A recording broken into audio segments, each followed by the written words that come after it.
નમસ્કાર વિદ્યાર્થી મિત્રો, આજે આપણે ધોરણ 10 વિષય સામાજિક વિજ્ઞાન પાઠ નંબર 1 ભારતના વારસા વિશેની ચર્ચાઓ કરશું. મિત્રો, ધોરણ 10ની અંદર ગુજરાત શિક્ષણ બોર્ડ દ્વારા જે આપણને કી આપવામાં આવેલી છે એ પ્રમાણે જોઈએ તો પહેલા પાઠના ગુણભારની અંદર ટોટલ 4 માર્ક રહેલા છે.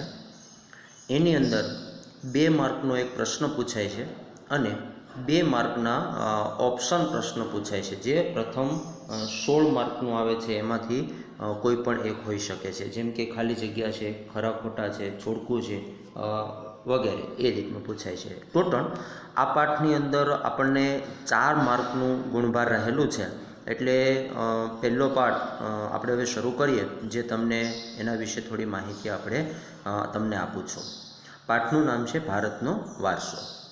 હવે મિત્રો, વારસો શબ્દ આપ્યો છે અહીંયા, અને એ કેનો તો કે ભારતનો વારસો આપ્યો છે. આપણા દેશ વિશે અથવા આપણા દેશને શા માટે એટલો બધો સમૃદ્ધ કહેવામાં આવે છે એના વિશેની થોડી આ પાઠની અંદર ચર્ચા કરશું કે આપણો વારસો કેના કારણે એટલો સમૃદ્ધ છે, એવા કયા કયા પાસાઓ અથવા એવી કઈ કઈ બાબતો છે જે ભારતને સમૃદ્ધિ તરફ લઈ જાય છે.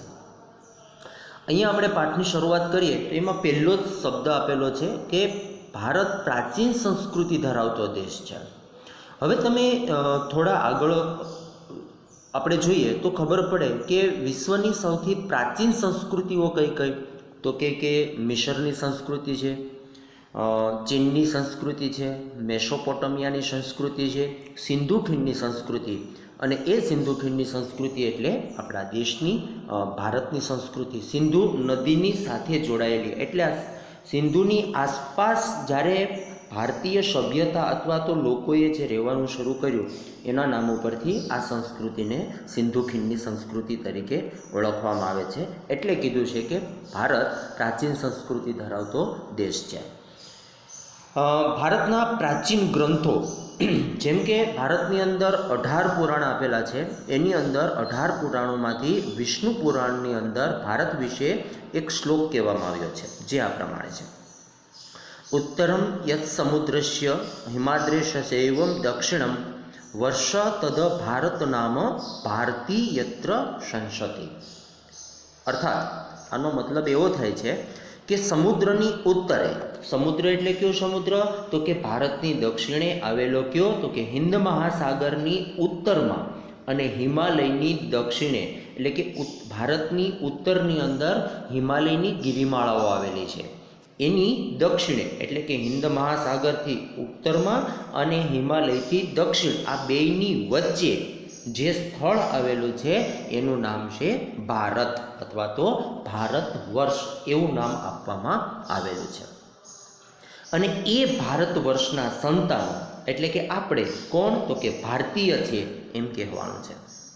આજે પણ આપણી અહીંયા એટલે કે ભારતની અંદર કોઈ પણ શુભ કાર્ય કરવામાં આવે અથવા તો કોઈ પણ સારું કાર્ય કરવામાં આવે ત્યારે જે સંકલ્પો લેવાય છે એની અંદર ભારત વિશે, ભારતને સંબોધીને ભારત વર્ષ, જંબુદ્વીપ, ભરતખંડ અથવા તો આર્યાવ્રત વગેરે શબ્દોનો ઉપયોગ કરવામાં આવે છે. તો આના ઉપરથી ખબર પડે કે ભારત કેટલો જૂનો અથવા તો પ્રાચીન ભારત ખંડ નામ આપવામાં આવ્યું છે. આ ભારત છે એક દ્વીપ છે. હવે દ્વીપ એટલે શું, જેની ચર્ચા આપણે 9મા ધોરણની અંદર કરી ગયા હતા. ફરી એક વખત તમને હું જણાવી દઉં કે કોઈ પણ સ્થળની 3 બાજુએ પાણી હોય અને એક બાજુએ જમીન ભાગ હોય એને દ્વીપ કહેવાય. તો ભારતની 3 બાજુએ પાણી છે, જેમ કે તો કે અરબ સાગર, હિન્દ મહાસાગર અને કયો તો કે બંગાળાની ખાડી. આ 3 મહાસાગર અને 3 બાજુ સમુદ્ર છે અને એક બાજુ જમીન ભાગ છે, અને એ જમીન ભાગ એટલે આપણો દેશ ભારત, એટલે એને જંબુ દ્વીપ કહેવામાં આવેલું છે. અને ત્રીજો શબ્દ આપેલો છે આર્યાવ્રત. આર્યાવ્રત, આર્યો જ્યારથી ભારતની અંદર આવ્યા અને એની ભારતીય સંસ્કૃતિ ઉપર જે અસર પાડી છે, આપણી ઉપર જે અસર પાડી છે, એટલે આ દેશને આર્યાવ્રત તરીકે પણ ઉપયોગ કરવામાં આવે છે. પૂર્વ, પશ્ચિમ અને 3 દિશાઓમાં સમુદ્ર આવેલો છે અને ઉત્તર દિશામાં હિમાલયની ગિરિમાળાઓ. હિમાલય કોઈ એક પર્વત નથી, પર્વતમાળાઓ છે, એટલે એને ગિરિમાળા એવો શબ્દ વાપરવામાં આવેલો છે. આવી કુદરતી સીમાઓ ધરાવતો દેશ એટલે આપણો દેશ ભારત છે. આપણા દેશની સમૃદ્ધિ, હવે જો સમૃદ્ધિ એટલે શું, તો કે અત્યારે આપણે કોઈ પણને પૂછો તમે કે આપણે ભણી ગણીને ક્યાં જવું છે, તો મોટે ભાગે આપણે વિદેશોના નામ લઈએ છીએ. જેમ કે કોઈ એમ કે મારે ઓસ્ટ્રેલિયા જવું છે, કોઈ એમ કે મારે અમેરિકા જવું છે, કોઈ એમ કે મારે કેનેડા જવું છે. શા માટે જવું છે, તો કે એક દેશની સમૃદ્ધિથી આપણે આકર્ષાઈએ છે. આપણને એવું લાગે છે કે એ દેશની અંદર આપણે જશું તો આપણે વધારે સારી રીતે આપણું જીવન જીવી શકશું.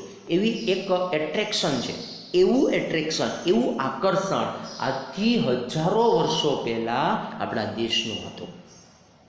એનું હતું આપણા દેશનું. તો આપણા દેશની આવી સમૃદ્ધિથી આકર્ષાય અને વિદેશી પ્રજાઓ, જેમ અત્યારે આપણે બીજા દેશોમાં જઈએ છીએ એવી રીતે વિદેશની પ્રજાઓ ભારતની અંદર વેપાર કરવા માટે આવી હતી. અને વેપાર કરતી કરતી આ બધી જ પ્રજાઓ ભારતની અંદર સ્થાયી એટલે કે અહીંયા જ રહી ગઈ, અહીંયા જ વેપાર કરતા થઈ ગયા. અને ભારતીય સંસ્કૃતિના આ મહાનંદમાં આ બધા લોકો છે, આ બધી સંસ્કૃતિઓ છે એ ભારતના સંસ્કૃતિની અંદર મહાનંદ કીધું છે એની અંદર ભળી ગઈ છે. આ આદાન અને પ્રદાનની પરસ્પર આદાન અને પ્રદાન, આપવું અને લેવું, આ આપણી સંસ્કૃતિનું એક વિશિષ્ટ લક્ષણ રહ્યું છે મિત્રો. કઈ રીતે, તો કે આપણી સારી બાબતો છે એ આપણે વિશ્વને આપી છે અને વિશ્વના દેશોની સારી જે બાબતો છે, સારા જે વિચારો છે એ આપણે સહેલાઈથી ભારતીય સંસ્કૃતિ અપનાવી લીધા છે. આ પરસ્પરની પ્રક્રિયા દ્વારા દેશમાં અનેક પરિવર્તનો જોવા મળે છે અને એ રીતે એક પેઢીમાંથી બીજી પેઢીમાં આપણા વારસાનું હસ્તાંતરણ એટલે આપવું. આપણે ગત પેઢીમાંથી કંઈક લઈએ છીએ અથવા શીખીએ છીએ, એમાં આપણા વિચારો આપણે એમાં ઉમેરીએ છીએ અને આવનારી પેઢીઓને એ આપી દઈએ છીએ. આવું પેઢી દર પેઢી ચાલ્યા જ કરે છે અને તેનો સાતત્યપૂર્ણ વિકાસ એટલે કે આપણા દેશની અંદર જોવા મળે છે. ભારતનું સ્થાન અને વિસ્તાર.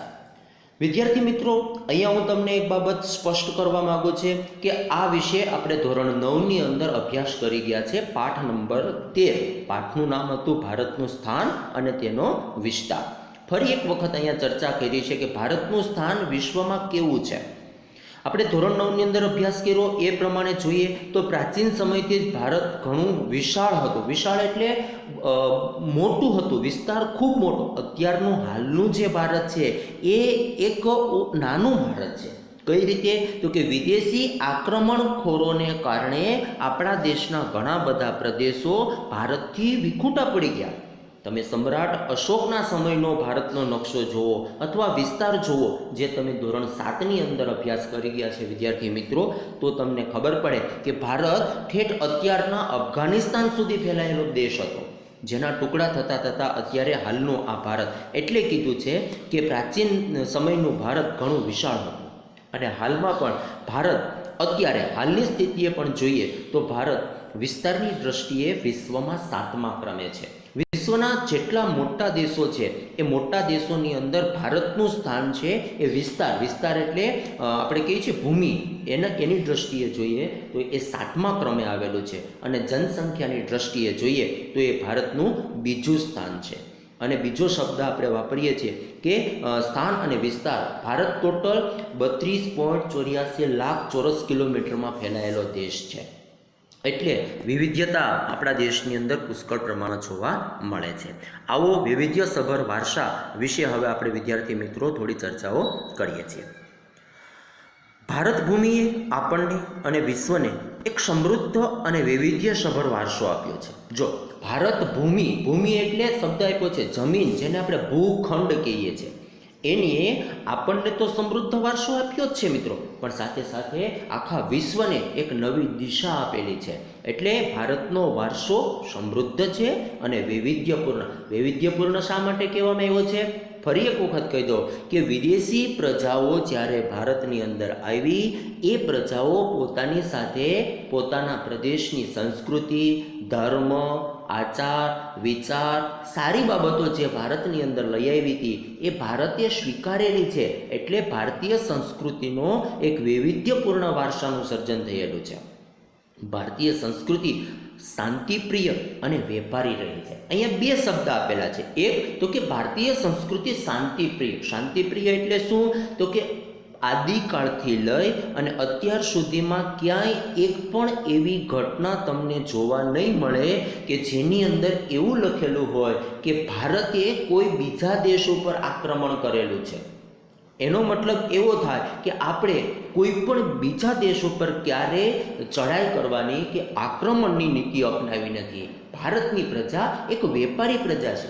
સિંધુ ખીણની સંસ્કૃતિથી તમે અભ્યાસ કરી લ્યો તો આપણે વેપાર સાથે જોડાયેલા છે અને વિદેશી પ્રજાઓ પણ આપણી સાથે વેપાર કરતી હતી. દાખલા તરીકે આપણે 9મા ધોરણની અંદર પણ ચર્ચાઓ કરી કે એ સમયની અંદર પણ ભારતમાંથી મરી મસાલા છે, તેજાના છે, સુતરાઉ કાપડ છે, ઊની કાપડ છે, આ બધાનો વેપાર થતો હતો.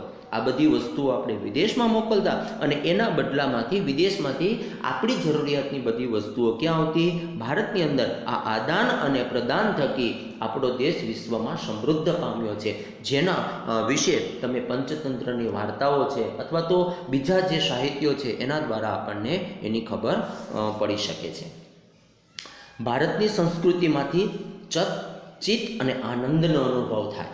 દરેક દેશની પોતાની સંસ્કૃતિઓ હોય છે અને સંસ્કૃતિઓમાંથી આપણને કંઈક અનુભવ થતું હોય છે, કંઈક અલગ વિચારો આવતા હોય. તો આપણી સંસ્કૃતિમાંથી કેવો અનુભવ થાય? તો કે ચિત્ત અને આનંદ, મનને આનંદ આપનારી સંસ્કૃતિ. એટલે કઈ સંસ્કૃતિ? તો કે ભારતની સંસ્કૃતિ છે.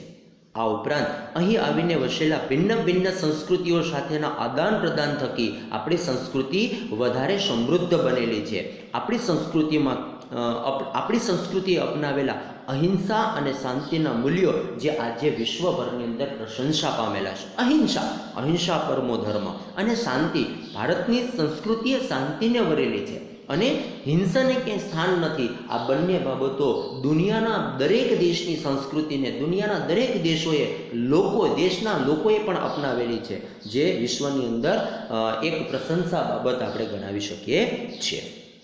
મેં અગાઉ કીધું એમ સિંધુ ખીણની સંસ્કૃતિના લોકોથી શરૂ કરી અને આજ દિન સુધીના લોકોએ ભારતને કેવો વારસો આપ્યો છે? તો કે લોકોએ પોતાની બુદ્ધિ, આવડત, શક્તિ, કલા અને કૌશલ્ય દ્વારા, જો આવડત આપણે જે અંદરથી આવડે છે તે, બુદ્ધિ જે ભગવાને આપણને આપેલી, શક્તિ એટલે આપણા જે હાથની અંદર બળ આપેલું છે, અને કલા. હવે વિદ્યાર્થી મિત્રો થોડી ચર્ચા કરું છું કે એ સમયે ભારતની અંદર 64 પ્રકારની કલાઓ હતી. કેટલા પ્રકારની? 64. દાખલા તરીકે નાટ્ય કલા, સંગીત કલા, નૃત્ય કલા, શિલ્પકલા, સ્થાપત્ય કલા, આવી બધી કલાઓ હતી. ભરત ગૂંથણ કલા, આવી બધી કલાઓ હતી. અને આ કલાઓ દ્વારા કારીગરોએ પોતાની બુદ્ધિ, શક્તિ, કલા, કૌશલ્ય અને આવડત દ્વારા આ બધાનું સંમિશ્રણ કરી અને ભારતના વારસાને સમૃદ્ધ બનાવ્યો છે. ભારતના આ ભવ્ય વારસાના નિર્માણ અને ઘડતર માટે અનેક ઋષિમુનિઓ, સંતો, વિદૂષકો, વિદ્વાનો, ચિંતકો, કલાકારો, કારીગરો, વૈજ્ઞાનિકો, સંશોધકો, સાહિત્યકારો, શિક્ષણશાસ્ત્રીઓ, રાજનીતિજ્ઞો, ઇતિહાસકારો, સમાજ સુધારકો વગેરેનો ફાળો આપ્યો છે. અહીંયા ઘણા બધા લોકોના નામ એટલે કે જોયું આપણે કે ભારતના વારસાને સમૃદ્ધ બનાવવામાં કોઈ એક બે વ્યક્તિઓ દ્વારા નહીં, પણ કેટલા બધા ઋષિમુનિઓએ પોતાનું આખું જીવન ખર્પી દીધું. કેટલા બધા સંતો, મહંતો, વિદૂષકો, વિદ્વાનો, ચિંતકો, કલાકારો, કારીગરો, આ બધા વૈજ્ઞાનિકો, આ બધાએ સાહિત્યકાર, બધાએ પોતપોતાની આવડત અનુસાર નવું કંઈક સર્જન કરી અને ભારતના વારસાને સમૃદ્ધ બનાવ્યો છે. જેમ કે ઋષિ મુનિઓએ આપણને 4 વેદો આપ્યા છે, પુરાણો આપ્યા છે, ઉપનિષદો આપ્યા છે, સંતો, મહંતો, વિદ્વાનો છે. દાખલા તરીકે મહર્ષિ પાણિની છે, એને આપણને અષ્ટાધ્યાય નામનું પુસ્તક આપ્યું છે, મહર્ષિ પતંજલિ છે જેની આપણે અષ્ટાંગ યોગ વિશેની માહિતી આપી છે. તો આવી રીતે કલાકારો છે, દાખલા તરીકે આપણે વાત કરીએ છીએ કે આદિકાળથી ભારતની અંદર મંદિરો છે, ગુંબજો છે, કિલ્લાઓ છે, આ બધું જે સર્જન કર્યું છે આ કારીગરો છે. વૈજ્ઞાનિકો એટલે જેમ અત્યારે આપણા વૈજ્ઞાનિકો હોય છે એમ ભારતના ઋષિમુનિઓ પણ એ સમયે વૈજ્ઞાનિકો હતા. જેમ કે એક ઉદાહરણ તરીકે વિદ્યાર્થી મિત્રો તમને સમજાવું કે મહર્ષિ આર્યભટ્ટ કે જેને શૂન્યની શોધ કરી. બીજું પૃથ્વી અને ચંદ્ર વચ્ચેનું અંતર કેટલું છે એ આર્યભટ્ટે સાબિત કર્યું. પૃથ્વી પોતાની ધરી ઉપર ફરે છે, આર્યભટ્ટે સાબિત કર્યું. આચાર્ય બ્રહ્મગુપ્તે બ્રહ્મ સિદ્ધાંત નામના પુસ્તકની અંદર ગુરુત્વાકર્ષણના બળના નિયમો લખેલા છે. તો આ બધા લોકોએ ભેગા મળી અને પોતાની જે આવડત છે એ આવડત રજૂ કરી અને એને કારણે ભારતની સંસ્કૃતિ સમૃદ્ધ બની છે.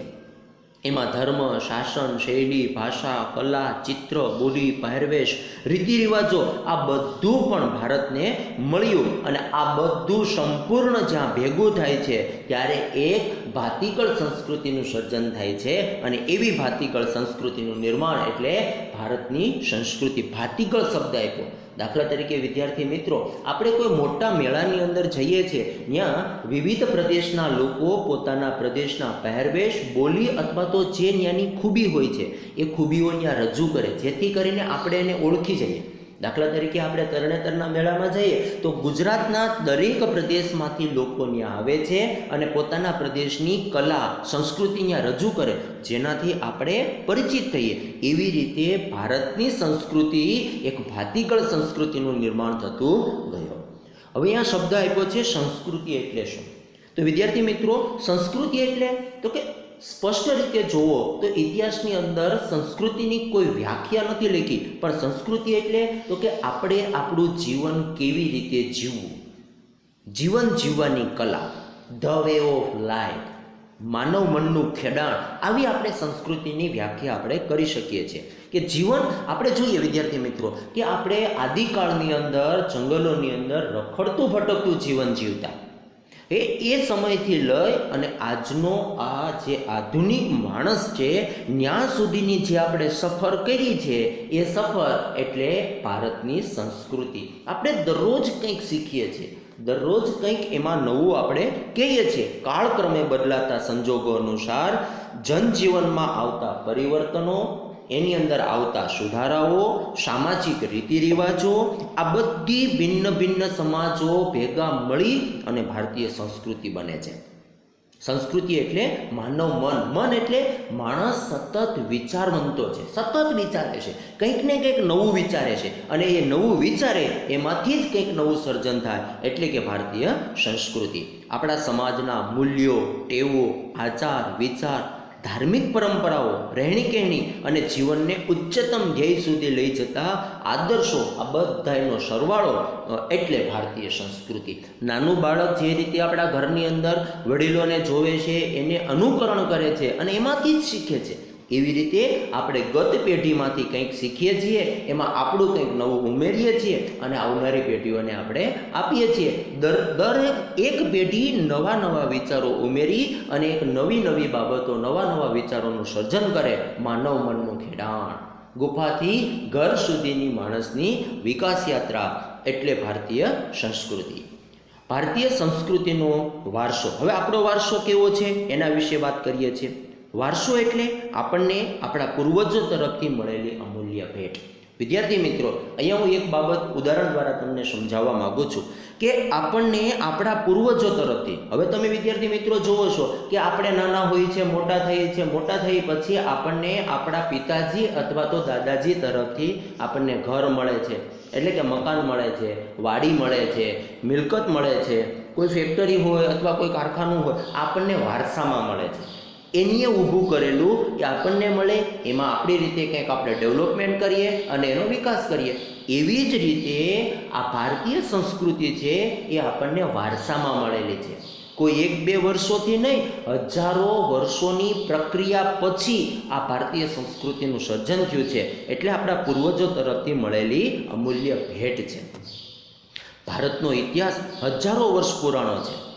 શાળાકીય અભ્યાસમાં લેવાતી દૈનિક પ્રતિજ્ઞા એટલે આપણે જે પ્રતિજ્ઞા બોલીએ છીએ એમાં આપણે બોલીએ છીએ, હું મારા દેશને ચાહું છું અને તેમના સમૃદ્ધ અને વૈવિધ્યપૂર્ણ વારસાનો મને ગર્વ છે. આપણે નાના હોય છે, પહેલા ધોરણથી લઈ અને 12મા ધોરણ સુધી પાઠ્યપુસ્તકના પુઠ્ઠું તમે આગળ કરો તેમાં પ્રતિજ્ઞા આવે છે, ભારત મારો દેશ છે, બધા ભારતીયો મારા ભાઈ બહેન છે. એના વિશે આપણે જોઈએ છીએ તો એની અંદર એક વાક્ય છે કે હું મારા દેશને ચાહું છું અને તેમના સમૃદ્ધ અને વૈવિધ્યપૂર્ણ વારસો છે. અહીંયા વિદ્યાર્થી મિત્રો કહું છું કે વારસા બે પ્રકારના હોય છે. એક હોય છે કુદરતી વારસો અને બીજો હોય છે માનવ સર્જિત વારસો. કુદરતી વારસો જેની આપણે અગાઉ ચર્ચા કરશું જ, આ જ પાઠની અંદર આગળ એનો ટોપિક આપેલો છે, પણ અહીંયા હું તમને થોડી માહિતી આપી દઉં છું કે આપણી આસપાસની અંદર બે પ્રકારના વારસા રહેલા હોય છે. એક જેનું સર્જન કુદરત દ્વારા થયેલું છે, જેમ કે નદીઓ છે, પહાડો છે, વનો છે, લતાઓ છે, તરુઓ છે, પશુ પંખીઓ છે. આનું સર્જન કુદરતે કરેલું છે એટલે એને કુદરતી વારસો કહેવાય છે. અને એની જ બાજુમાં આપણે જોઈએ છીએ, આપણી આસપાસમાં તમે જોવો છો, સડકો છે, રેલવે છે, મકાનો છે, મંદિરો છે, મસ્જિદો છે, ગુંબજો છે, આ બધાનું સર્જન માણસે કરેલું છે એટલે તેને સાંસ્કૃતિક અથવા તો માનવ સર્જિત વારસા તરીકે આપણે ઓળખવામાં આવે છે. આ સમૃદ્ધ વારસો એટલે ભારતનું સમગ્ર વિશ્વને પૂર્ણ માનવ જીવનના રહસ્યનું પ્રદાન. પૂર્ણ જીવન એટલે માનવ કેવી રીતે પોતાનું જીવન જીવી શકે, આ જીવવાનું રહસ્ય શું છે એ કોને સમજાવ્યું તો કે ભારતીય સંસ્કૃતિએ આપણને દર્શાવેલું છે એમ કહી શકીએ. વિદ્યાર્થી મિત્રો, જેમ અત્યારે ચર્ચા કરી એમ કે ભારતના વારસાના બે ભાગ પડે છે, ભારતનો પ્રાકૃતિક વારસો અને ભારતનો સાંસ્કૃતિક વારસો. વિદ્યાર્થી મિત્રો, બે વારસા છે. પહેલાં હું તમને પેલી બંનેની વ્યાખ્યા આપી દઉં છું કે પ્રાકૃતિક વારસો એટલે શું તો કે કુદરત દ્વારા જેનું સર્જન થયેલું છે, કે જેના સર્જનમાં માણસનો પોતાનો કોઈ ફાળો નથી. દાખલા તરીકે જોઈએ આપણે, જંગલો છે, વનો છે, તરુઓ છે, પશુ પંખીઓ છે, ભૂમિ દ્રશ્યો, આ પૃથ્વી ઉપર કેવા ભૂમિ દ્રશ્યો સુંદર મજાના સર્જાય છે. દાખલા તરીકે આપણે જેને ભૂમિલેન્ડ કહીએ છીએ, હિમાલયના દ્રશ્યો છે, નદીઓ છે, પહાડો, આ બધું કુદરતે પોતાની રીતે ભારતને ખોબે ને ધોબે આપ્યું છે એમ કહે તો પણ ચાલે છે. તો એવો આ પ્રાકૃતિક વારસો, જેના વિશે હવે આપણે થોડી ચર્ચા કરીએ છીએ. પ્રકૃતિ, પર્યાવરણ અને માનવ જીવન વચ્ચેના એક નિકટતમ સંબંધોનું પરિણામ એટલે પ્રાકૃતિક વારસો. વિદ્યાર્થી મિત્રો, આપણને ખબર છે કે આપણે પ્રકૃતિ વગર જીવી શકતા નથી. જેમ કે આ ભૂમિ, વૃક્ષો, પાણી, હવા, આ આકાશ, આ અગ્નિ, આ બધું પ્રકૃતિએ આપણને આપેલું છે અને એનો ઉપયોગ કરી અને માણસે પોતાનો વિકાસ કર્યો છે.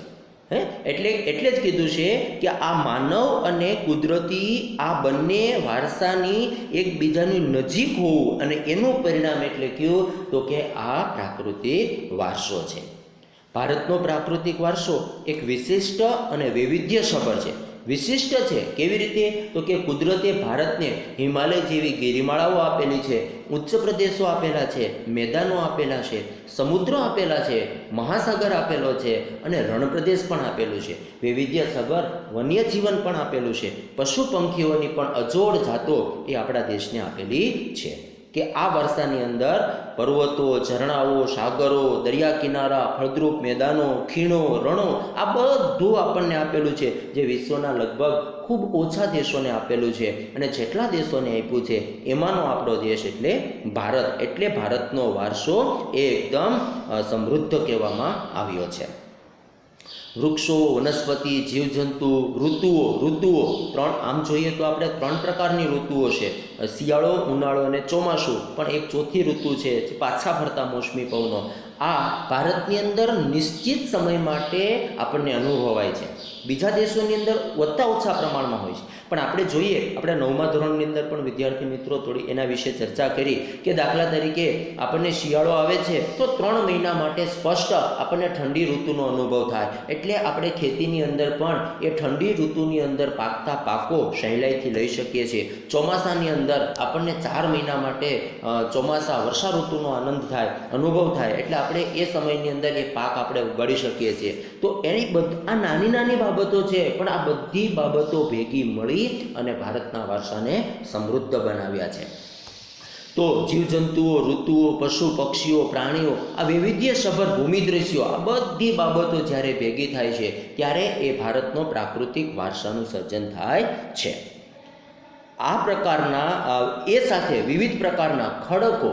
હવે જો વિદ્યાર્થી મિત્રો, ખડકો વિશે પણ આપણે ધોરણ 9ની અંદર ચર્ચા કરી ગયા છે કે આગ્નેય ખડક, પ્રસ્તર ખડક, રૂપાંતરિત ખડક. આપણે ખડકોના 3 પ્રકાર પડ્યા હતા. ખનિજોનો પણ આપણે સમાવેશ કરીએ છીએ કે પૃથ્વીના પેટાળમાંથી ઘન પ્રવાહી કે વાયુ સ્વરૂપના મળેલા તત્વોને આપણે શું કહીએ છીએ? ખનિજો. તો આ ભૂમિની ઉપર એટલી સમૃદ્ધિ મળી છે, એવી જ રીતે ભારતની અંદર જમીનની નીચેથી પણ આપણને વિવિધ પ્રકારના ખડકો અને ખનિજો પ્રાપ્ત થાય છે. એનાથી પણ ભારતનો વારસો છે એ સમૃદ્ધ બન્યો છે કે પૃથ્વીના પેટાળમાંથી પણ ઘણા બધા ખનિજો આપણને મળી આવ્યા છે.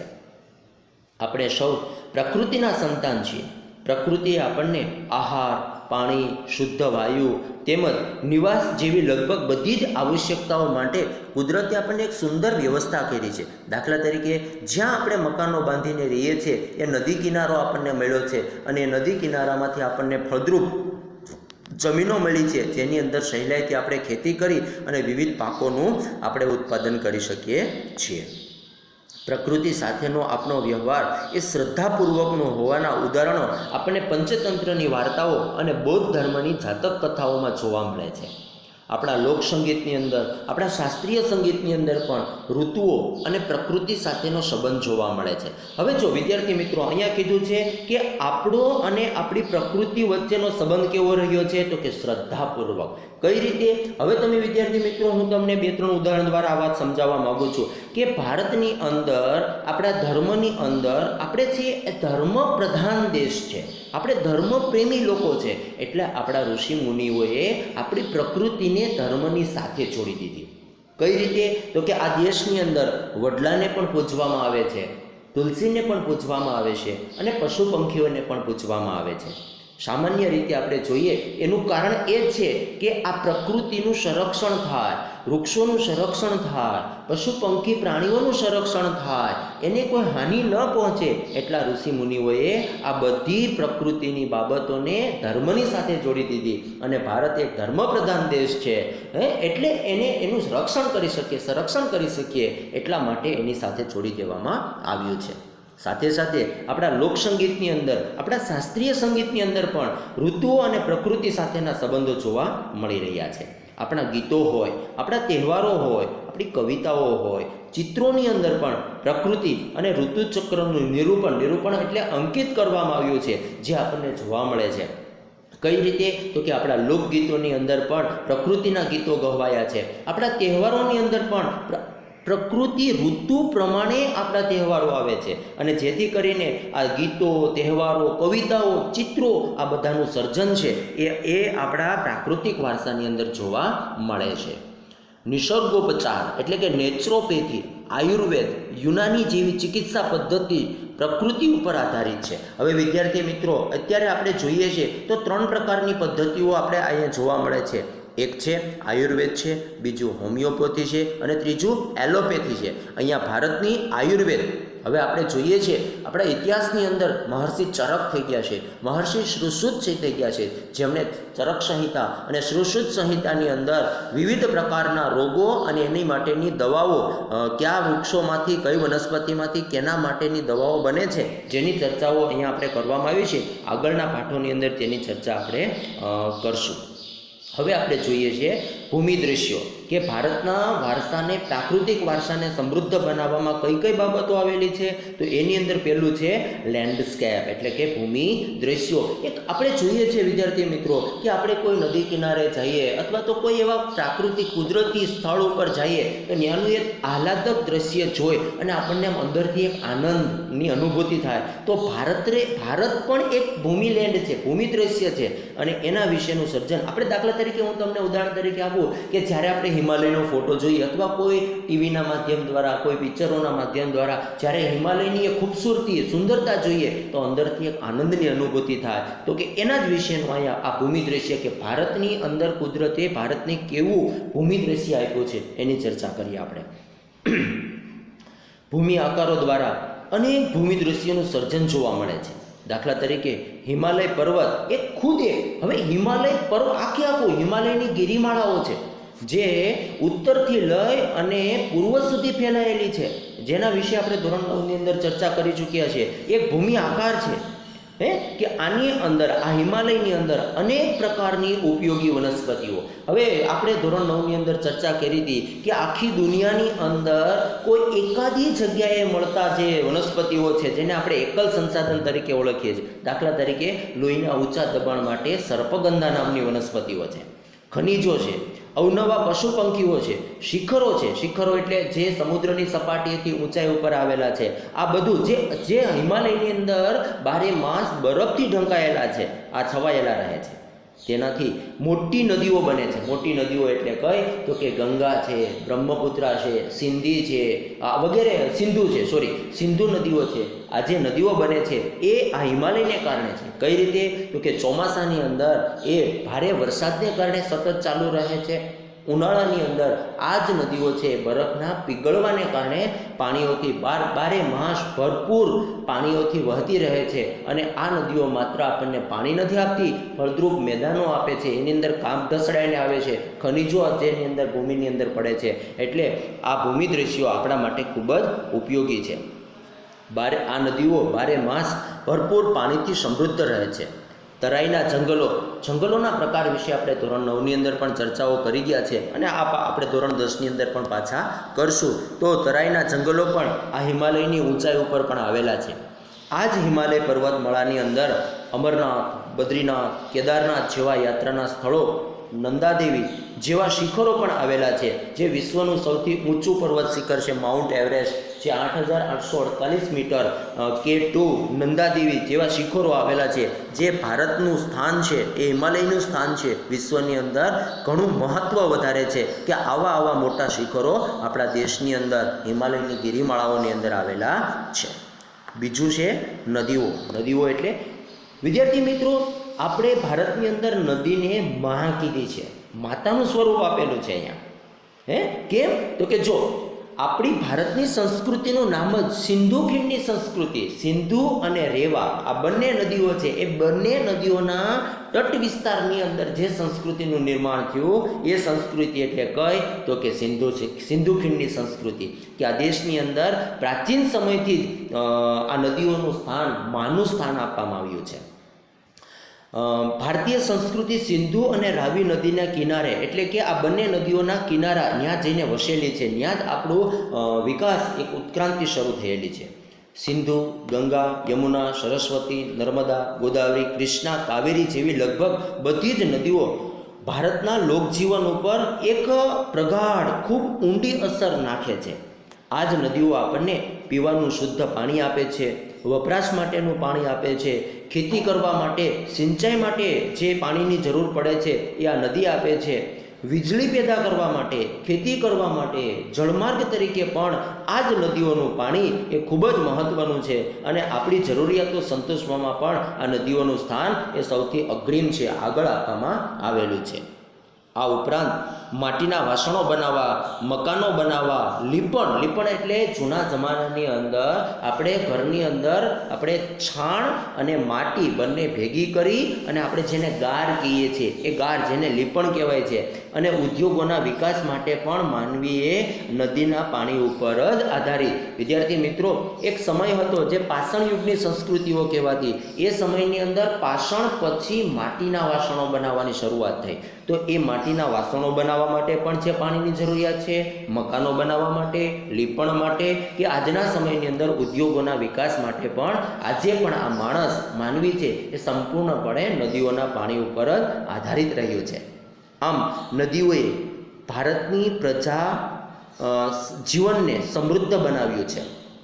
આપણી સંસ્કૃતિમાં પ્રાચીન કાળથી નદી કિનારાના ઉષા અને સંધ્યા, ઉષા એટલે સવારનું જે સૂર્યનું પ્રથમ કિરણ નીકળે છે તે, અને સંધ્યા એટલે જ્યારે સૂર્ય અસ્ત થાય છે, એ બે સમયના ભૂમિ દ્રશ્યો જે ભરપૂર સૌંદર્ય આપણને આપે છે. આપણે પણ આજે પણ વિદ્યાર્થી મિત્રો આપણે કોઈ પણ હિલ સ્ટેશન ઉપર જ્યારે જઈએ છીએ ત્યારે સનસેટ અને સનરાઈઝ જેને આપણે કહીએ છીએ સૂર્ય ઉદય અને સૂર્ય અસ્ત આ બંને, દાખલા તરીકે તમે માઉન્ટ આબુ ઉપર તમે ક્યારે જાઓ અથવા તમે પ્રવાસ દરમિયાન ગયા હશો ત્યારે ત્યાંનો સનસેટ તમે આરામથી સૂર્ય જે અસ્ત થઈ રહ્યો છે એને નરી આંખે જો, એ દ્રશ્ય આહલાદક હોય છે. તો કે આ આપણા સૌંદર્યની અંદર એકદમ ભરપૂર વધારો કરે છે.